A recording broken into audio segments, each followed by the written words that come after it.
Bonjour, c'est Jean-Serge Moulumba. Tu es débutant en JJB et tu te poses la question des cours.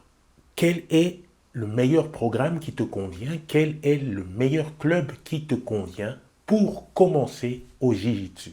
Ou alors, tu viens de commencer à peine et tu as envie de connaître les méthodes appliquées pour l'enseignement parce que tu ne sais pas exactement quelle est la ligne. Tu ne sais pas exactement quel est le cursus qui est programmé dans ton club.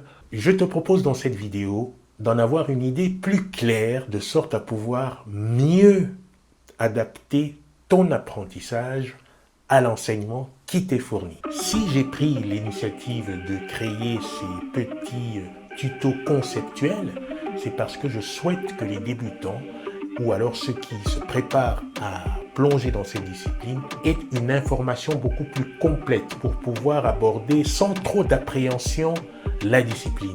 Pour cela, j'ai fait des recherches sur Internet, je me suis renseigné, je me suis informé, j'ai aussi réalisé des interviews, comme je l'ai dit précédemment sur la chaîne, avec des coachs aussi bien nationaux qu'internationaux, pour pouvoir alimenter ma réflexion et te fournir là ce que je m'apprête à te dire.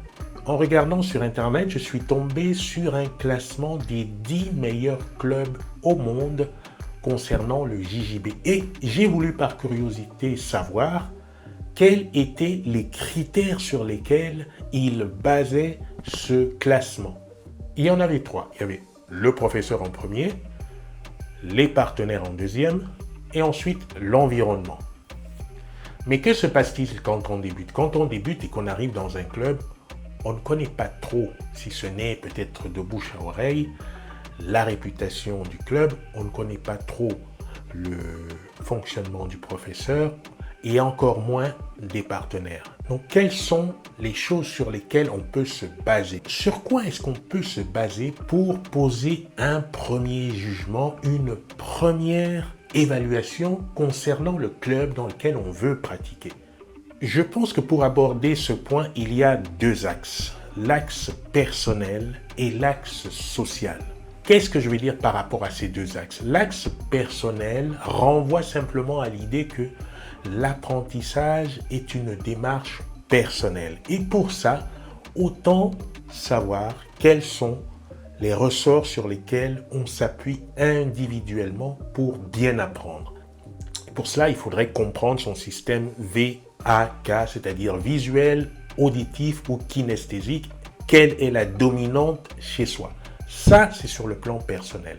Maintenant, sur le plan social, effectivement, l'enseignement ressort d'une activité sociale. L'enseignement est une activité sociale, c'est-à-dire que elle n'est pas seulement le fait du transfert d'un contenu de connaissances d'un individu vers les autres, elle est aussi et surtout le fait d'interaction entre les individus.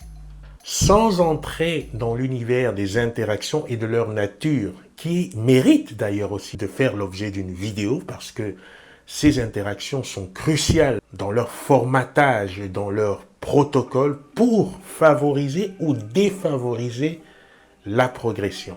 Mais sans rentrer là-dedans, on peut déjà parler de 3 principales directions, 3 méthodologies d'enseignement qui ont chacune leurs avantages et leurs inconvénients.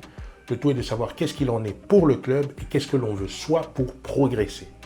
La première méthode est l'approche dite linéaire. Alors, qu'est-ce que c'est que cette approche linéaire? C'est une approche qui consiste à enseigner et transférer du matériel de connaissance en suivant une ligne partant de A vers un point B, vers un point C, vers un point D, etc. Et donc, avant d'atteindre le point C, on s'assure qu'on a bien acquis le point B. Et avant d'atteindre le point B, on s'assure qu'on a bien acquis le point A. C'est la méthode scolaire classique. Quel est l'avantage de cette méthode dite linéaire? C'est qu'elle permet de bien mesurer la progression pour tout le monde dans un groupe. Son inconvénient est qu'elle est difficile à mettre en place parce qu'elle nécessite d'avoir de gros moyens, donc des niveaux de cours séparés, des créneaux, des salles, des professeurs multiples. Donc, c'est quelque chose d'assez lourd que l'on peut trouver dans des structures qui ont de gros moyens. La méthode ou l'approche 2 est dite l'approche cyclique. Qu'est-ce que c'est que l'approche cyclique? Eh bien, il s'agit d'un programme mis en place suivant un calendrier. Donc, en janvier, un certain set de connaissances, février, mars, avril, mai, etc. jusqu'à la fin de l'année. Et chaque mois, on passe d'un set de compétences à apprendre vers un autre. Ici, le souci n'est pas tellement de s'assurer de la progression d'un point A vers un point B, vers un point C, comme on l'a vu dans la méthode précédente. Là, il s'agit de couvrir un programme, de faire en sorte que le programme soit couvert en temps voulu. L'avantage est que une telle programmation permet plus de souplesse, permet de mixer les différents niveaux et permet de fonctionner pour des structures qui n'ont pas de moyens exorbitants. L'inconvénient, comme je l'ai dit, c'est que la mesure de la progression devient beaucoup plus délicate, beaucoup plus fine, beaucoup plus obscure, parce qu'il n'y a pas de système qui permette d'évaluer au fur et à mesure de la couverture de programme, sauf si définition d'un protocole particulier. La troisième direction, quant à elle, c'est une direction dite aléatoire dans le sens où il n'y a pas de programmation possible, pas de programme précis. Les personnes se regroupent et viennent s'entraîner au feeling de façon complètement aléatoire. Alors cette méthode a pour avantage d'être complètement souple, très malléable, puisqu'il suffit d'avoir des tatamis, d'être dans un endroit et hop, c'est parti, on s'entraîne, on fait un peu ce qu'on peut, etc. On peut le mettre en place très facilement, très rapidement, pratiquement n'importe où. L'inconvénient est que là, la mesure de la progression devient aussi encore plus compliquée. Après, suivant le club dans lequel vous allez trouver des open maths, des sortes de combinaisons, des choses où on trouve à la fois un peu de linéaire, un peu de cyclique, un peu d'aléatoire, une combinaison de tout ça pour un format culturel carrément spécifique à l'endroit où on pratique. Le tout, c'est de savoir maintenant, quand vous allez dans un club la première fois, que vous avez ces directions-là et de savoir si cela vous convient ou pas. La méthode linéaire, la méthode cyclique, la méthode aléatoire. Alors on peut prolonger le débat et je pense que ça vaut le détour. On peut poursuivre la réflexion et aller par exemple sur des lieux comme dans cet enseignement, dans ces directions-là, qu'est-ce qui est le plus efficient au début? Est-ce un travail technique? Est-ce un travail de concept? Ou est-ce qu'il faudrait considérer les deux? Ça fera l'objet de la prochaine vidéo.